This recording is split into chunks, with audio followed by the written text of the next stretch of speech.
Why is the United States threatening to pull its support for the Falkland Islands over, the price of a single barrel of oil? Today, we're basically mapping this massive, almost unbelievable geopolitical domino effect. Yeah, it is a textbook cascading macro shock. I mean, it's bleeding into literally everything from central bank policy all the way down to the live price of Bitcoin. Right. So welcome, everyone. If you're tuning into the NovaStream 24/7 feed right now, keeping your eyes on the live crypto markets, the global financial indices, or just that breaking news ticker scrolling across your screen, hello. Glad you're here with us. Exactly. We're really glad you're here. The mission for today's deep dive is to unpack this massive collision of global events that's just absolutely dominating the NovaStream charts today. Yeah, and we have a really deep stack of sources today. We're looking at market data, political reporting, even some leaked internal emails, and the connections between them are just stark. They really are. I mean, we are looking at a grueling conflict that's sending shockwaves through commodities. It's forcing the Federal Reserve into a serious corner, testing these historic diplomatic alliances, and, even acting as the backdrop for the crypto race between Bitcoin and XRP. Yeah, it's all connected. But before we jump in, just a really quick note for you watching. Because we are looking at the realities of the market today, our sources do involve some highly sensitive, politically charged topics. Right, very sensitive. Yeah, like we're talking about the ongoing U.S.-Iran war, domestic elections, and some really polarizing new tax proposals. So we just want to be completely clear up front.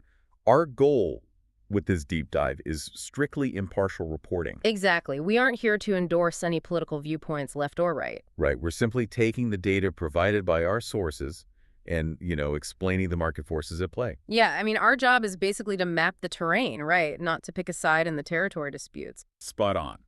So let's look at the first domino here. If you look at the flashing red and green numbers on the NovaStream commodity charts right now, basically everything is reacting to one overriding catalyst. The U.S.-Iran war. Right. Which is incredibly now entering its 9th week. Yeah, 9 weeks. Yeah. And the physical commodity markets are, they're translating that geopolitical uncertainty directly into hard numbers. Like right now, we're looking at Brent crude futures climbing above $110 a barrel. Wow. And US WTI is hitting nearly $99. But looking at the charts from the sources, this wasn't just some slow, steady climb, right? Oil actually tried and failed multiple times to get past this specific momentum indicator of $103 a barrel. It was just stuck there for a while. Right, it was. And, in market psychology, when an asset fails to break through a resistance level like that, $103 multiple times, it usually signals underlying weakness. Like a lack of conviction from buyers. Exactly. But the fact that it finally just shattered that ceiling and surged past 110, that tells us something really crucial. Which is? That the underlying fundamental fears, specifically the fear of this drawn-out, multi-month supply drought, have just completely overpowered the technical resistance. And the sources show that fear is spiking directly because of reports that President Donald Trump is unhappy with Iran's offer to end the war. So the peace talks are effectively stalled. Yeah, and a stalled peace process, it doesn't just keep oil traders awake at night. It exerts massive domestic pressure. Oh, absolutely. Like, hedge fund billionaire Ray Dalio just gave an interview pointing exactly to this. He openly questioned whether the United States can even sustain this war effort given the mounting domestic strain. Right. He highlighted high gas prices, the looming summer travel season, and obviously the upcoming midterm elections. Those are really heavy domestic anchors. Very heavy. And Dalio's advice to you, the listener, to navigate this, he's out there telling investors to allocate 5 to 15% of their portfolios to gold, just because of all this massive uncertainty. Yeah, it's a classic safe haven play. But wait, I kind of have to push back on Dalio's advice here based on the data in our own sources. Gold prices have actually lost nearly 11% since the war began in late February. They have, yeah. So isn't buying gold right now like, buying an umbrella that already has holes in it? If it dropped double digits during the exact geopolitical crisis it's supposed to hedge against, why shouldn't anyone trust it to protect their portfolio now? Well, it's a great question, and Altivest's Michael Armbruster provides a really compelling kind of mechanical explanation for that exact paradox. Okay, what's his take? He argues that the real catalyst for a gold rally isn't actually the initial shock of the war itself. It's the economic damage that the war eventually causes. Ah, okay. So gold isn't reacting to the bombs dropping.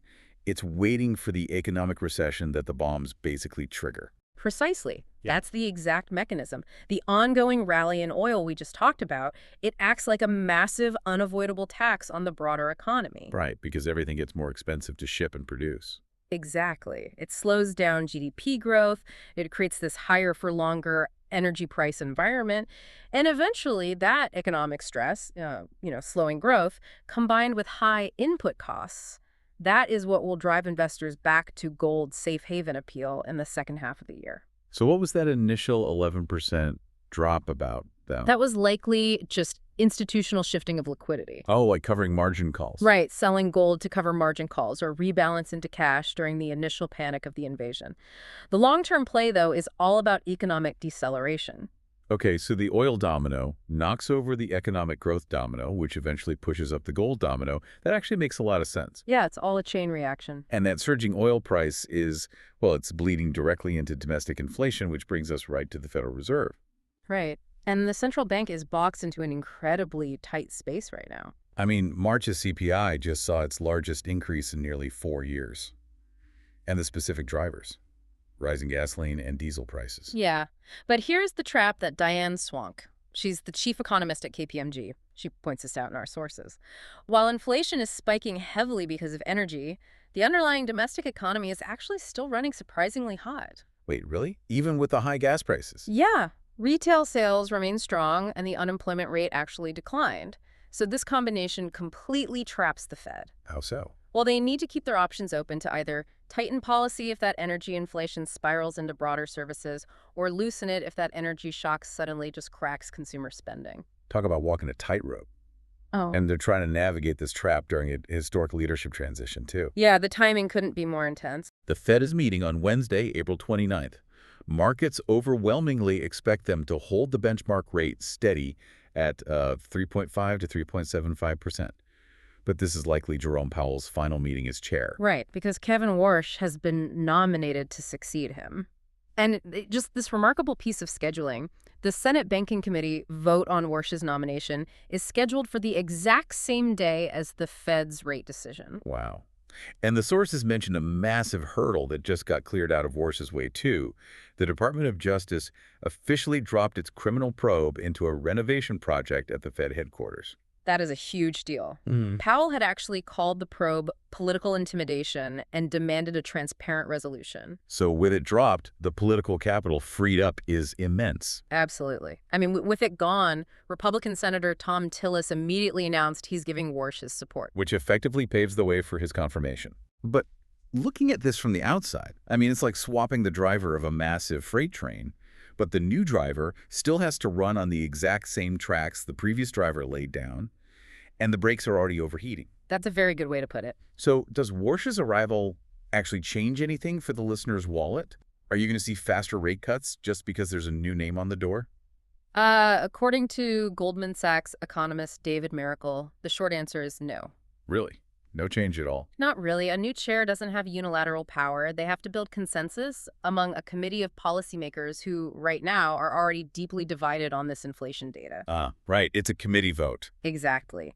Goldman Sachs is projecting only 2 quarter-point cuts this entire year, one in September and one in December. So the train might have a new driver, but the sticky wartime inflation is what actually dictates the speed. Man. And that stubborn inflation and domestic strain doesn't just box in the Fed. Right. It drains the political capital of the administration itself. Yes, it does. Which is exactly why the U.S. is suddenly lashing out at its oldest allies over military support. Right, and this brings us to the highly anticipated state visit by King Charles and Queen Camilla. Yeah, they've arrived in the U.S. for a 4-day tour covering Washington, New York City, and Virginia. Which, on paper, this is historic. Right. It marks the 250th anniversary of the U.S. Declaration of Independence. And it's the first time a British monarch has visited the U.S. in 2 decades. Plus, the king is 77, he's still undergoing cancer treatment, and he's even scheduled to address Congress. So it's meant to be this grand showcase of the special relationship, but the geopolitical rift running beneath the surface of this visit is just severe. Oh, it's incredibly tense. President Trump has heavily criticized the UK government because Britain basically failed to support the U.S.-Israeli offensive in Iran. Right. And some are saying the relationship is at its lowest point since the Suez Crisis in 1956. Yeah. And the sources show this isn't just like rhetorical complaining on social media. There is a stunning detail from an internal Pentagon email we looked at. Oh, right. This part was wild. The U.S. actually considered reviewing its position on Britain's claim to the Falkland Islands. Yeah. Buckingham Palace did confirm the trip is proceeding, but it casts an undeniable pall over all the ceremonies. The British ambassador, Christian Turner, says their approach is just to keep calm, carry on. Which is very British of them. But there is a massive limit to soft power, right? Yeah. A state dinner and a royal wave are powerful symbols, sure. Yeah. But symbols don't secure shipping lanes. And they certainly don't resolve defense disagreements over places like the Falklands. Exactly. The king's visit is essentially a diplomatic Band-Aid on a structural wound right now. Yeah. Oh, and just a quick side note from the sources, because people always ask, one thing definitively not happening on this trip is any discussion regarding the Jeffrey Epstein scandal and Prince Andrew. Right. Royal sources made it very clear those meetings are strictly off the table. They want to avoid impacting any ongoing police inquiries. Just total damage control across the board. Oh, completely. Okay, so let's bring our focus back stateside and back to those NovaStream tickers. Because while the traditional markets are grappling with inflation, rate holds, and all these international fractures, the domestic business and crypto markets are charting their own paths. Yeah, but they're reacting to that exact same macro instability. We actually have two domestic data points that really highlight the friction right now. Okay, let's hear them. First, UPS beat their first quarter earnings expectations, but their stock actually fell. Okay, I want to dig into the mechanism of why that happens. Yeah. Because it always confuses people. Yeah. Why does a company beat expectations but get punished by the market? Right, so the sources say it's because their full-year guidance remained totally unchanged. Okay, meaning they aren't predicting better numbers later in the year. Exactly. When a company beats Q1 but doesn't raise their forecast for the rest of the year, the market interprets that as you didn't actually grow, you just pulled your future revenue forward into this quarter. Oh, I see. CEO Carol Tomei called it a critical transition point. But the market, they read between the lines. Unchanged guidance signals underlying fears about supply chain costs and consumer demand later in the year. It's basically a lack of faith in the recovery. Yeah. And that friction is playing out on the legislative front too, right? Yeah, big time. A proposed 5% wealth tax on billionaires in California just secured 1.5 million signatures. Wow. So it is officially heading to the November ballot. This sets up a massive showdown over state income taxes and, well, the mechanics of capital flight. Because a wealth tax isn't just a tax on income, right? No, it's a tax on unrealized gains and illiquid assets. Right. The administrative nightmare of valuing private companies year over year just to tax them, it forces high net worth individuals to literally move their capital across state lines. It is the ultimate divide in tax policy. Absolutely. But when traditional assets are facing wealth taxes and fiat currency is being eaten by inflation, capital looks for an escape valve. Which brings us to the live crypto charts on NovaStream. Exactly. The race that everyone watching the ticker is focused on right now. As we're looking at it, Bitcoin is trading around $77,000. Which is well below its all-time high of $126,000. Right. And XRP is sitting at $1.40. Yeah. So the burning question for you, our listeners, can XRP hit $5 before Bitcoin hits $200,000? Let's actually do the math on this. Yeah, let's break it down. For XRP to hit $5, it needs about 257% growth. Okay. That would push its market cap from $87 billion to $310 billion, which means it would overtake Ethereum as the second largest crypto. Okay, and what about Bitcoin? Meanwhile, Bitcoin only needs a 160% rally to hit 200,000. So it's like XRP is a race car trying to pull off this dramatic upset by drafting behind Bitcoin's slipstream. XRP has the potential to accelerate 1.6 times faster, but it absolutely relies on Bitcoin to break the wind resistance first. That's a perfect analogy. And the historical data actually backs up that slipstream effect. The AI analysis provided by Claude and ChatGPT in our sources, they point out that XRP almost never rallies explosively unless Bitcoin leads the way. It needs that momentum. Right. For XRP to even have a chance at $5, Bitcoin needs to near that 200,000 mark just to trigger extreme market greed. Which forces capital to flow downstream into the altcoins. Exactly. But Bitcoin running isn't actually enough on its own. The sources outline 3 specific mechanical catalysts that XRP desperately needs to make this happen. Okay, what's the first one? First is the Clarity Act. Currently, the SEC and CFTC have jointly classified XRP as a digital commodity. Right, which was a huge win. It was. But without legislation, a future administration could simply reverse that through agency rulemaking. So the Clarity Act would cement that commodity status into permanent federal law. And over 120 crypto firms are pressuring the Senate Banking Committee for a markup date before May 21st. And if we look at how market makers operate, that permanence is everything. Institutional risk models just cannot tolerate regulatory tail risk. No, they hate it. If an asset might be declared an unregistered security next year, large funds simply won't touch it. The Clarity Act removes that barrier completely. Which leads directly into the second catalyst, which is ETF inflows. Sure. Spot XRP ETFs haven't had a single day of outflows since April 9th, which is great. They're pulling in about $82 million a month. But we really have to look at the scale required to move a market cap by hundreds of billions of dollars. 82 million a month is, it's a drop in the bucket. It really is. To create sustained buying pressure that actually pushes the price to $5, XRP ETFs need $2 billion to $5 billion in cumulative flows. Wow, so that's a massive gap they still need to close. Yeah. And the third catalyst is kind of the harsh reality check on Ripple's actual network development. The market talks a lot about Rep's partnerships with major banks. Oh yeah, you hear about that all the time. Right. But the crucial distinction is the mechanism of how those banks actually use the technology. Major U.S., European, and Japanese banks absolutely use Ripple's network for cross-border settlement. Okay. But they settle in stablecoins or fiat currency. They are not actually settling in the XRP token itself. Well, because banks want the speed and efficiency of the blockchain rails, but their risk departments just cannot stomach the volatility of holding the native XRP token on their balance sheets. you nailed it. That's exactly why. Until the token itself is utilized as the settlement asset by those major institutions, that $5 dream remains highly speculative. It's reliant entirely on retail momentum and, like you said, drafting behind Bitcoin. So the underlying technology is being adopted rapidly, but the asset itself is still waiting for an institutional mandate. Exactly. Wow. Okay, so let's pull back and look at the massive web we've untangled today.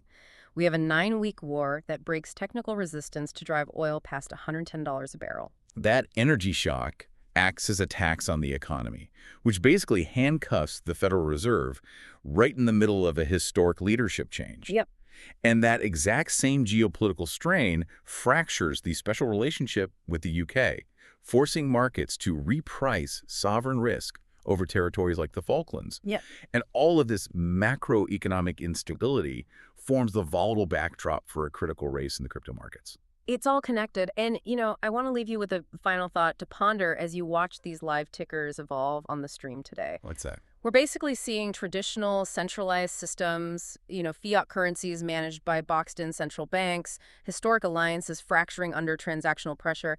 They are becoming incredibly fragile. Yeah, without a doubt. So as this macro instability grows, will this conflict ultimately be the exact catalyst that pushes institutional capital to finally adopt decentralized settlement networks like Ripple, not just as a, novel technological experiment, but as an absolute necessity for global financial survival? Oh, man. That is a massive question to consider as you watch the boards today. Well, we want to explicitly thank you for tuning in to this deep dive on the NovaStream channel. Remember to keep your eyes on the live 24/7 ticker for BTC, the global indices, and those breaking news feeds. We'll be right here to make sense of the next domino that falls. Until next time.